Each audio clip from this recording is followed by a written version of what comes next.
गरीब को राहत मिलेगी।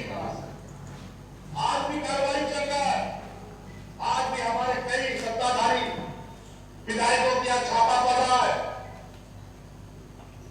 और मजेदार बात है वो छापा भी पड़ रहा है और छापा में जाने वाला जो आईटी पदाधिकारी है, जो भी जांच पदाधिकारी लोग है, वो भारतीय जनता पार्टी का गाड़ी में जा करके छापा मार रहा है। कमाल का बात है। नाम दिनेश माथुर है। हम एक पुराना गाड़ी खरीदे कुछ दिन पहले, उसको कभी कभी हम भाड़े पे चलाते हैं। कुछ दिन पहले बीजेपी का ड्यूटी था सम्मेलन, उस सम्मेलन में हम गाड़ी दिए थे, ड्यूटी कर रहे थे खुद ड्राइव करके। 2-3 दिन का प्रोग्राम था। प्रोग्राम के दौरान पे पास मिला था पार्किंग के लिए और पूरा प्रोग्राम खत्म हुआ। उसके बाद में उस स्टिकर को हटा नहीं पाए, भूल गए, ध्यान से उतर गया, वो स्टिकर रह गया गाड़ियों पे। इसके बाद 3 तारीख को अभी 2 दिन पहले इनकम टैक्स का ड्यूटी एक मिला ट्रेवर्स के थ्रू। ड्यूटी उसमें गए थे हम, तो रात में तो रिपोर्ट किए, रात भर रहे, सुबह में 2:30 बजे के आसपास रांची से निकले। हम लोग को कुछ पता नहीं था कहाँ जाना है। पूरा टीम में इंचार्ज रहते हैं, वो आगे चलते हैं, उससे हम लोग फ्लो करते हैं। करते करते करते चलते चलते हम लोग पहुंचे बोकारो और वहाँ भी वो सब कुछ मिस कर गए, तो वापस से बोकारो से जैनापुर से खुसरो वाले रोड पकड़े, खुसरो पहुंचे। वहाँ कांग्रेस के विधायक हैं, उनके घर पे पहुंचे, तब हमको पता चला कि विधायक साहब के घर पे आए हैं। मीडिया वाले पहुंचे, वो फोटो वोटो लेने लगे। उस दौरान पे बोले बीजेपी का पास तो हम भी नजर तब पड़ा, तो उस पास को हम हटाने का प्रयास किए और हटा दिए, क्योंकि ये गलती है मेरा, तो वो पास को हटा दिए। तो हमको कोई ऐसा भाजपा, कांग्रेस, जेएमएम, झारखंड मुक्ति मोर्चा, ऐसे जितने भी राजनीतिक पार्टियां, उससे हम कोई ऐसा संबंध मेरे साथ नहीं है। ऐसे तो हम सभी पार्टियां के अफसर, पदाधिकारी सभी मेरी गाड़ी में बैठते हैं। वैसा बुकिंग आता है तो कुछ दिन पहले राहुल गांधी जी के प्रोग्राम थे हमारे औरमांझी अंचल मैदान में। उस समय भी हमारा गाड़ी पार्टी कार में काकेट में थी, जिसमें सुबोध राम सहाय और ये भी जो विधायक साहब हैं, ये भी इनका फादर उस समय जीवित थे। सुबोध राम सहाय और ये विधायक साहब के फादर साथ में बैठे थे मेरा गाड़ी में। औरमांझी से बैठा करके एयरपोर्ट होटल हम उनका साथ खुद ड्यूटी किए थे। उस समय हम थे काकेट में, पार्टी कार मेरा था।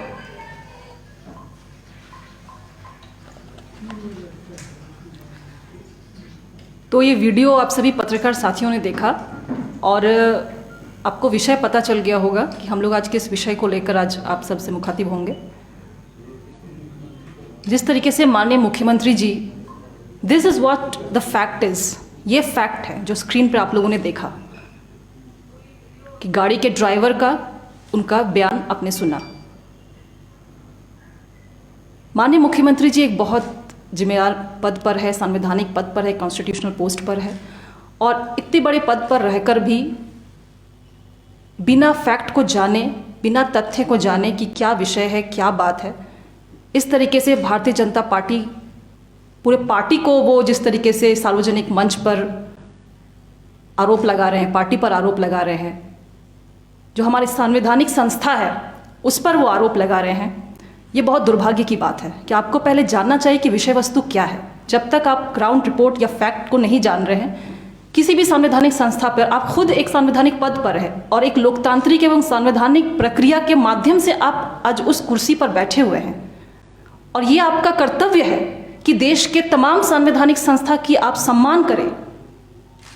लेकिन लगातार आप सार्वजनिक मंच पर या पार्टी के मंच पर, प्रशासनिक पदाधिकारियों के बीच में, आम जनता के बीच में, अपने कार्यकर्ताओं के बीच में जिस तरीके से भारतीय जनता पार्टी एवं देश के तमाम जो केंद्रीय जांच एजेंसियां हैं आप उनके कार्यशैली पर उंगली उठा रहे हैं, आप उनको आरोपित कर रहे हैं, उनकी मेथोडोलॉजी पे, उनके वर्किंग प्रोसीजर पे आप जो है उस पर आप उंगली उठा रहे हैं, ऑब्जेक्शन कर रहे हैं। ये बहुत गलत बात है। जिस मंच पे खड़े होकर, जिस सार्वजनिक मंच पे खड़े होकर आपको झारखंड की 3.25 करोड़ जनता के विकास एवं तरक्की, उनके भलाई के, हमारे राज्य की माता बहनों की कैसे इज्जत की सुरक्षा हो, उनको कैसे हम लोग बचाएं, उनको कैसे हम लोग आगे बढ़ाएं, सुरक्षित रखें, ये बातों को आपको जनता के सामने प्रस्तुत करना चाहिए। और अब उसी सार्वजनिक मंच पर, अब संवैधानिक संस्था पर आप उंगली उठा रहे हैं बिना कोई जांच पड़ताल किए, बिना कोई फैक्ट को जाने। ये बहुत दुर्भाग्य की बात है। माननीय मुख्यमंत्री जी, भारतीय जनता पार्टी मांग करती है कि आप सार्वजनिक रूप पर, आप अपने बयान पर आप माफ़ी मांगिए। आपने एक संवैधानिक संस्था पर, आपने एक भारतीय जनता पार्टी, हर एक भारतीय जनता पार्टी का हर एक कार्यकर्ता इससे आहत हुआ है। आपने जिस तरीके से पार्टी के कार्यकर्ताओं को बिना जांच पड़ताल किए, बिना कोई जाने सुने, आप 3.25 करोड़ जनता के आप मुख्यमंत्री हैं। आप सिर्फ झारखंड मुक्ति मोर्चा के मुख्यमंत्री नहीं हैं। राजनीतिक प्रतिद्वंद्वी अपनी जगह पर है, लेकिन आप अपने दायित्वों को, अपने कर्तव्यों को भूलकर एक पार्टी विशेष पर आप इस तरीके से आप आरोप लगा रहे हैं, वो भी उलूल झुलूल आरोप, तो ये हम लोग कतई बर्दाश्त नहीं करेंगे। आप सार्वजनिक रूप पर आप माफ़ी मांगे जो बयान आपने दिया है। झारखंड की परिस्थिति, आप सभी पत्रकार साथियों, आप लोग लगातार झारखंड की जो भी राजनीतिक परिस्थिति है, यहाँ के हालात हैं, आप लोग लगातार उसको जो है अपने अखबारों के माध्यम से दिखाने का काम कर रहे हैं। और हम लोग देख रहे हैं कि 3 सालों में झारखंड राज्य में एक तरीके से स्टेट स्पॉन्सर्ड करप्शन चल रहा है। और ये माननीय मुख्यमंत्री जी और उनके जितने भी मंत्रीगण हैं, जनप्रतिनिधि हैं, वो सभी अपने अपने जिले में प्रशासन को सह दिए हुए हैं। प्रशासन को उनके सांठगांठ से हर जगह पे अवैध धंधा चल रहा है।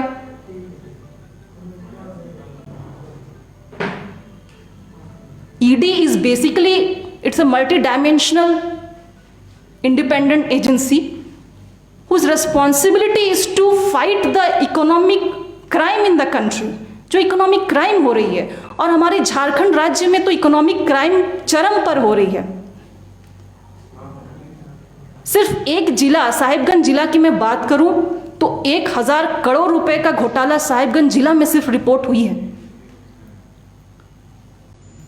और इसमें माननीय मुख्यमंत्री जी भी मौन साधे हुए हैं। उनके पदाधिकारी का सांठगांठ है उस जिले में। उनके शहर पे सभी 2 नंबर के काम वहां चल रहे हैं। इलीगल माइनिंग चल रहा है वहां पर, बालू, पत्थर, कोयला खदान, जिस पे हमारे 3.25 करोड़ जनता, झारखंड की जनता का जिस पर अधिकार है। आज वही खनिज संपदा दूसरे राज्य जा रहे हैं, आज वही खनिज संपदा दूसरे देश भी जा रहे हैं। इंटरनेशनल स्मगलिंग हो रहा है। माननीय मुख्यमंत्री जी जिस क्षेत्र से चुन के आए हैं, उस क्षेत्र में चरम पर हो रहा है क्राइम। तो इस तरीके का इकोनॉमिक क्राइम जो हो रहा है प्रदेश में, झारखंड में, आखिर उसको रोकथाम करना है कि नहीं, उसको कर्ब करना, उसको फाइट करना है कि नहीं। तो जब केंद्र एजेंसियां आ रही है यहाँ पर जांच करने, तो आप इतना डर क्यों रहे? अगर आप बेगुनाह हैं, अगर आप सही हैं, तो आपको इतना डर किस बात का लग रहा है? आपको बिल्कुल निर्भीक होकर, बिल्कुल बोल्ड होकर सामना करना चाहिए कि जो भी एजेंसियां आए, जांच करना है करे, हमें कोई प्रॉब्लम नहीं है। लेकिन लगातार जो इस तरीके से हर स्टेप, केंद्र एजेंसी के हर स्टेप पर आप जो सवाल खड़ा कर रहे हैं, ये बहुत दुर्भाग्य की बात है। साच को आज किया, एक कहावत हम लोग जानते हैं, a pure gold does not fear the flame. अगर आप वाकई में ऑनेस्ट हैं, ईमानदार हैं, आपकी इन सारी अवैध हरकत जो एक्टिविटीज़ चल रहे हैं उसमें अगर आपकी कहीं कोई साठगांठ नहीं है, तो आप बिल्कुल बोल्डली उनको फेस कीजिए। लेकिन जिस तरीके से आप लगातार सवाल खड़ा कर रहे हैं, एक के बाद एक संवैधानिक संस्थानों का आप अपमान कर रहे हैं, ये बिल्कुल बर्दाश्त नहीं किया जाएगा। और आप सार्वजनिक रूप से इसके लिए आप माफ़ी मांगिए। इन 3 सालों में 5000 से ज़्यादा बहु बेटियों की इज्जत पर हमला हुआ है। लगातार माता बहन की चित्कार अखबारों के हेडलाइंस में हमें दिख रहा है, लेकिन माननीय मुख्यमंत्री जी कभी भी सार्वजनिक मंच से अपराधियों के लिए कड़े शब्द कभी नहीं बोले। ये बहुत दुर्भाग्य की बात है कि आपने संवैधानिक संस्था के बारे में आप सार्वजनिक मंच पर बोल रहे हैं, लेकिन आप अगर शुरू में ही जब एक घटना हुई थी दुष्कर्म की, अगर आप उस वक्त अपराधियों के लिए अगर आप कड़े शब्द बोल दिए होते तो आज ये संख्या 5000 तक ना पहुंचती। भारतीय जनता पार्टी हमारी बहू बेटियों के उनकी हिफाजत के लिए खड़ी हुई है, राज्य की जनता के लिए, राज्य की खनिज संपदा के लिए, जल जंगल जमीन के बचाव के लिए, और आने वाले दिनों में आगामी 7 से लेकर 13 नवंबर तक भारतीय जनता पार्टी पूरे प्रदेश के 263 प्रखंडों में हम लोग चरणबद्ध तरीके से आंदोलन करेंगे, जिसमें हमारे पार्टी के सभी प्रमुख नेता, भारतीय जनता पार्टी के जितने भी हैं, हर एक प्रखंडों में ये जाएंगे, प्रवास करेंगे और वहाँ का नेतृत्व करेंगे। और सरकार के जो जन विरोधी नीतियाँ हैं, सरकार का जो ये भ्रष्टाचार है, महिलाओं के प्रति जो अत्याचार हो रहा है, विकास कार्य जो 3 साल से ठप पड़ा हुआ है, इन सभी मुद्दों को लेकर हम लोग, और इसके साथ साथ उस प्रखंड के जो स्थानीय समस्या है, उस प्रखंड के अंतर्गत जो भी गांव या पंचायत आती है, उसकी जो स्थानीय समस्या है, इसको भी हम लोग उठाने का काम करेंगे। इस आंदोलन के तहत माननीय हमारे भारतीय जनता पार्टी के प्रदेश अध्यक्ष एवं राज्यसभा सांसद आदरणीय श्री दीपक प्रकाश जी, इनका भी प्रवास होगा अनगढ़ा प्रखंड में एवं पूर्वी सिंहभूम के डुमरिया प्रखंड में। माननीय विधायक दल के नेता आदरणीय श्री बाबूलाल मरांडी जी, इनकी भी उपस्थिति रहेगी। रांची जिले के कांके प्रखंड, गिरिडीह जिला के गांडे, बेंगाबाद, तीसरी धनवार। माननीय केंद्रीय मंत्री श्री अर्जुन मुंडा जी, इनका प्रवास रहेगा सरायकेला प्रखंड। माननीय प्रदेश के महामंत्री एवं राज्यसभा सांसद आदरणीय श्री आदित्य साहू जी, इनका प्रवास रहेगा खलारी प्रखंड। माननीय हमारे प्रदेश के महामंत्री आदरणीय श्री बालमुकुंद सहाय जी, ये नेतृत्व करेंगे नगड़ी प्रखंड एवं सिमडेगा प्रखंड। माननीय प्रदेश के महामंत्री आदरणीय श्री प्रदीप वर्मा जी, ये नेतृत्व करेंगे राहेर प्रखंड, रांची जिला। माननीय हमारे भारतीय जनता पार्टी के एसटी मोर्चा के राष्ट्रीय अध्यक्ष एवं राज्यसभा सांसद आदरणीय श्री समीर उरांव जी, ये नेतृत्व करेंगे लोहरदगा जिला के कैरो प्रखंड। माननीय हमारी केंद्रीय मंत्री आदरणीय श्री अन्नपूर्णा देवी जी, ये नेतृत्व करेंगी कोडरमा जिला के जयनगर प्रखंड एवं गिरिडीह प्रखंड।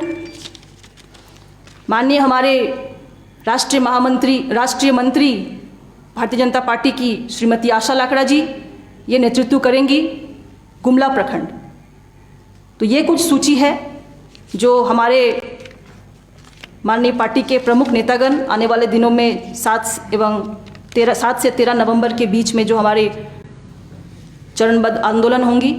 इसके अलावा इस आंदोलन में सभी प्रदेश के पदाधिकारीगण, कोर कमेटी के सदस्यगण, माननीय सांसदगण, विधायकगण, प्रदेश कार्य समिति के सदस्यगण, पार्टी के सभी वरिष्ठ नेता एवं जो राष्ट्रीय पदाधिकारी हैं मोर्चों के, ये भी अलग अलग प्रखंडों में जाकर प्रखंड का आंदोलन का नेतृत्व करेंगे।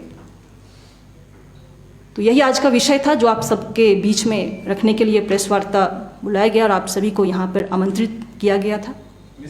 3 दिन का वक्त क्यों लग गया बीजेपी को सफाई देने में कि वो बीजेपी का कार्यकर्ता नहीं है? डिजिटल जमाना है, नंबर सार्वजनिक था, 3 दिन का वक्त बीजेपी को क्यों लगा? देखिए, बात समय की नहीं है, बात विषय की है कि माननीय मुख्यमंत्री जी शायद इस चीज़ को वो जांच पड़ताल कर ही नहीं पाए थे कि क्या है नहीं है, विषय क्या है। एक्चुअल उनको ये चीज़ जान के बोलना चाहिए था। हम अपनी सफाई नहीं दे रहे हैं यहाँ पर कि हम ऐसा है वैसा, हम अपनी सफाई नहीं दे रहे, बल्कि आज एक बहुत अफसोस के तौर पर हम यहाँ पर उपस्थित हुए हैं। मैडम, ऐसा है कि अभी आप बोलें कि सीएम को अपने बयान पर माफी मांगनी चाहिए, अगर वो माफी नहीं मांगते हैं तो आप लोग क्या करेंगे? बीजेपी क्या करेगी? देखिए, जैसे कि मैंने बताया कि भारतीय जनता पार्टी को हर वक्त आरोपित करना, चूंकि माननीय मुख्यमंत्री जी, मैंने पहले भी कहा कि वो सिर्फ झारखंड मुक्ति मोर्चा के मुख्यमंत्री नहीं हैं, हम सभी के मुख्यमंत्री हैं वो, हम सब उनको मानते हैं, उस पद का हम लोग गरिमा एवं सम्मान करते हैं। लेकिन उस पद पे रहने के बावजूद इतनी संकीर्ण मानसिकता रखना, ये आपको शोभा नहीं देता है। आपको तो बड़े मन से काम करना चाहिए, आपको तो 3.25 करोड़ जनता के बारे में सोचना चाहिए। अगर आप माफ़ी नहीं मांग रहे हैं तो हम लोग की कोई ज़बरदस्ती तो इसमें है नहीं, ये आपका अपना आदर्श है, अपनी बुद्धि विवेक है।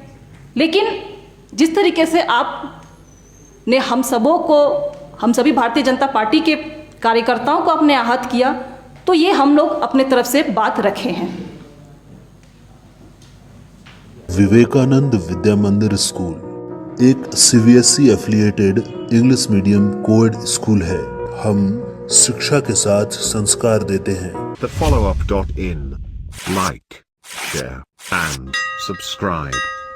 www.thefollowup.in